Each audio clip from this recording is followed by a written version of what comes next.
B happy and be healthy. எல்லாரும் எப்படி இருக்கீங்க? நாம மலர் மருத்துவ வரிசையில் ஒவ்வொரு மலர் மருத்துவமாக பார்க்க ஆரம்பிச்சிருக்கோம். போன வாரம் நம்ம ஃபர்ஸ்ட் மலர் மருத்துவம் அக்ரிமோனி பார்த்தோம்.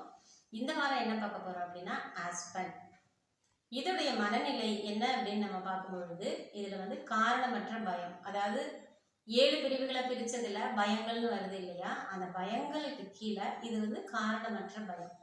அதாவது அவங்க பயப்படுறதுக்கு ஒரு ரீசனே இருக்காது. ஒரு எக்ஸாம்பிள் நம்ம சொல்ல போனோம் அப்படின்னா, ஒரு இருட்டு இருக்குது, அந்த இருட்டை பார்த்தா அவங்களுக்கு பயம் வந்துடும். ஒரு பள்ளியை பார்த்தா அவங்களுக்கு பயம் வந்துடும். கர்ப்பப்பூசியை பார்த்தா அவங்களுக்கு பயம் வந்துடும்.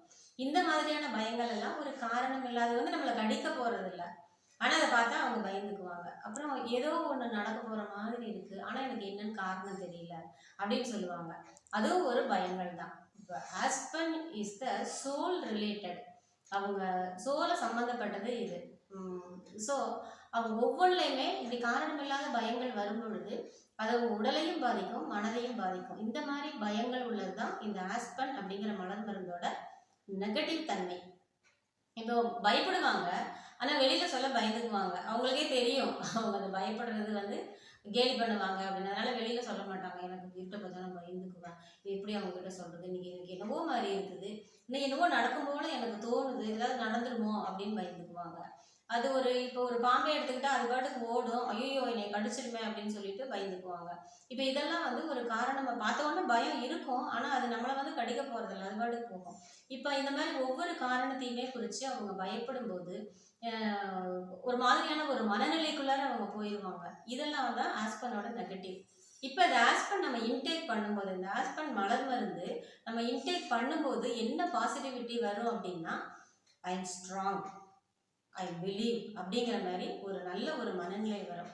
நான் இப்போ பயம் இல்லாமல் நல்லா இருக்கனே, நான் ஒரு ஸ்ட்ராங்காக இருக்கேன், நான் ஒரு ஸ்ட்ரென்த்தாக இருக்கேன், நான் எல்லாத்தையும் நம்புகிறேன், எனக்கு எதுவும் நடக்க வாய்ப்பு இல்லை அப்படிங்கிற மாதிரி ஒரு பாசிட்டிவான தன்மை போயிடும். இதுதான் ஆஸ்பனோட பாசிட்டிவிட்டி தன்மை. இப்போ ஆஸ்பனை நீங்கள் இன்டேக் பண்ணும் பொழுது இந்த தன்மை அந்த பயத்திலேருந்து நீங்கள் வெளிவரதுக்கு அநேக வாய்ப்புகள் இருக்குது. இதுதான் ஆஸ்பன். இந்த ஆஸ்பனை பற்றி எட்வர்ட் பர்ட்ஸ் என்ன சொல்லியிருக்காருன்னு நான் படிக்கிறேன். அவருடைய புத்தகத்தில் இருக்கிற சில வரிகள்.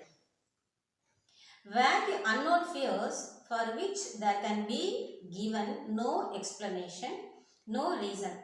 Yet the patient may be terrified of something terrible going to happen.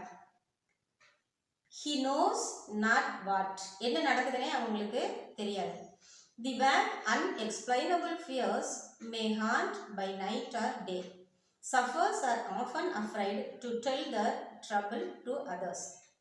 இதுதான் டாக்டர் எட்வர்ட் பர்ட்ஸ் அவரோட புக்கில் சொல்லியிருக்கிற வரிகள். சேம் நான் இப்போ என்னெல்லாம் சொன்னனோ இதுதான் இவர் சொல்லியிருக்காரு. ஸோ இந்த ஆஸ்பன் மனநிலை இருக்கிறவங்க நீங்களாக இருந்தால் இதை இன்டேக் பண்ணி அந்த பயத்திலேருந்து வெளியில் ஃப்ரீயாக இருங்க, ஜாலியாக இருங்க, சந்தோஷமாக இருங்க. தேங்க்யூ. God bless you.